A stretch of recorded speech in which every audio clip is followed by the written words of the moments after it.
that is very threatening to a lot of bigger organizations. This is something... Hundreds and thousands and tens of thousands and hundreds of thousands and millions of people, you can shift everything. This is titled Urgent Spread the Message, October 5th, 2020, hashtag Great Awakening, hashtag QAnon, hashtag Flynn. People say, well, I'm going to go in there and fight that system. And I go, you know, that's not really good either, because if you're fighting the system, then you're contributing energy, whether it's pro or con, to that system. The way to fight the system is not to be part of the system. And that the intelligence community is very much afraid of, because that's something, A, they cannot control, and B, it would transcend their ability to alter the outcome. When we do that, then we'll find there's more of us than the other ones, and then all of us who are on the outside of the system actually become the new system.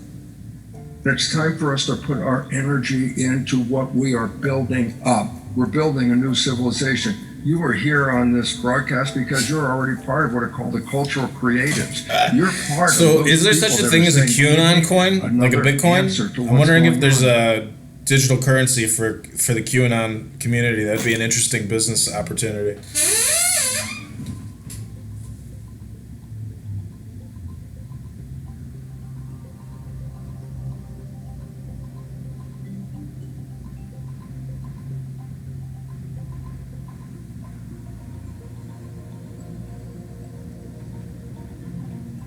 Everybody's mind is like a tuning fork, because actually you can read brain activity from outside your head with magnetoencephalograph. If you're reading my brain function from outside, then what am I doing?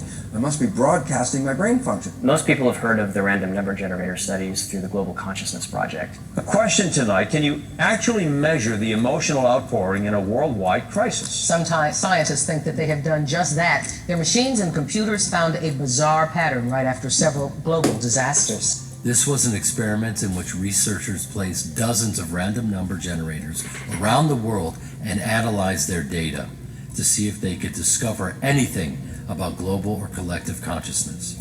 On September 11th, a few hours before the first plane struck, this network of random number generators became more coherent. Less random and more coherent. It may sound bizarre, but Dr. Nelson and his team have been at this for the better part of a decade. The first all right, now this is just a joke. This is all. This is stupid nonsense. Okay, but enjoy the video. And the Pope's funeral, all registered on those random number generators. But early on the morning of there's no such thing as random number generators. Off the charts. This is something edited in. It's funny. It's less than 1 in 100 billion. That is Jeremy Piven's voice, this shows there is a deep relationship between collective consciousness. This might be some kind of Scientology marketing.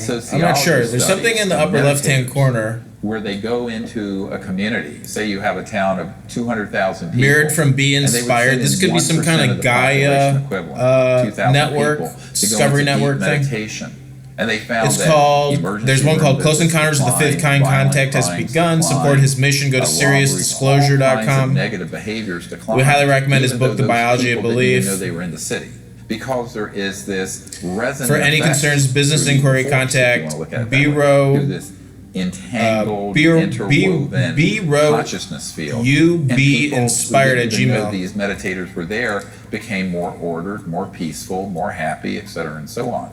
This was actually based on studies done in quantum physics in which a container of helium was cooled down to absolute zero.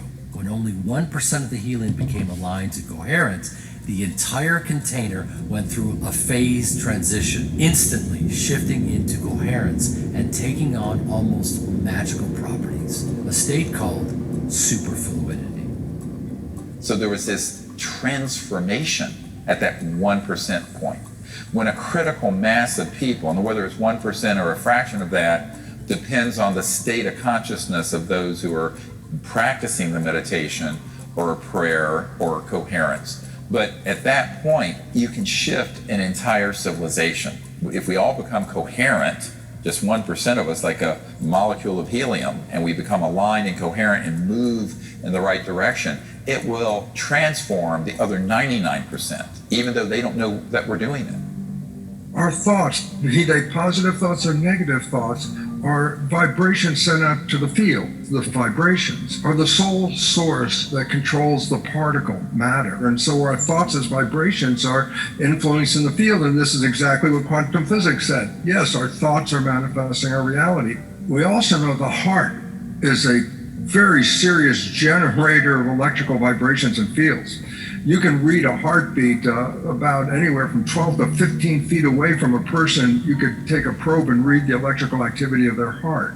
We now recognize, and especially through an organization called HeartMath, that if we put our consciousness coming through our heart, it amplifies the consciousness a magnitude greater than what it is. Then our consciousness has more power in influencing the character of not just our lives, but those around us.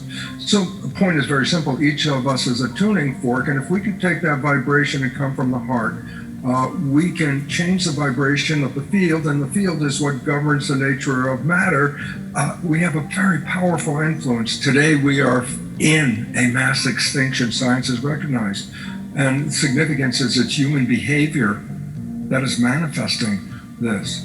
And what we have to recognize is we have to change our consciousness and our behavior, because our collective consciousness is unfortunately not supporting our viability on this world.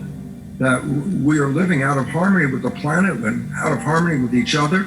And this disharmony is disrupting the garden, simple as that. We are actually not going to an end, but we're breaking down for a new beginning. And the new beginning is a consciousness, a new image, a new way of behaving, a new way of learning to live in harmony.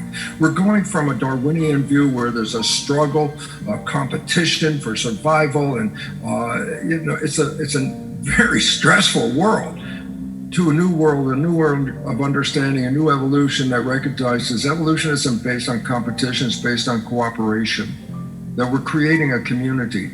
It's community that is representing evolution.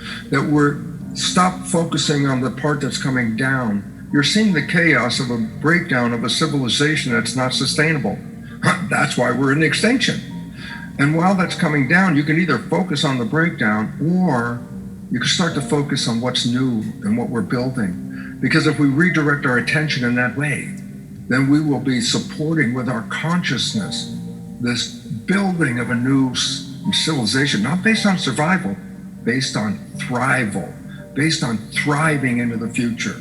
All of us are like tuning forks, but if we're all out of tune, then there's a tendency for even a tuning fork that tries to stay in tune will be pushed out of tune by something we call entrainment.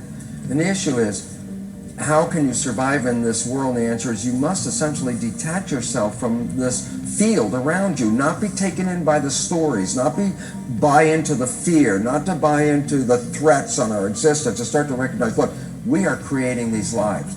If you buy other people's creation, then you manifest what they're creating. If you want what you want, then you have to not get engaged. And the more conscious you become, the less you are affected by the outside fields. And so this rising consciousness that we're seeing is the evolution of humanity to rise above the noise of the background. Then the competition and violence that we live by because of today's beliefs would disappear. And the reality is we are moving in that direction right now. Day by day, more people are taking back the power of saying, I'm not buying your belief. So if you have enough people that share the same level of mind, the same consciousness, they share the same emotion or the same energy, then they have a unity of consciousness that's pretty much working as a single-minded organism. Now, that is very threatening to a lot of bigger organizations, because it represents people in a state of unity. When you have a group of individuals that share the same mind, that share the same information, that share the same desires,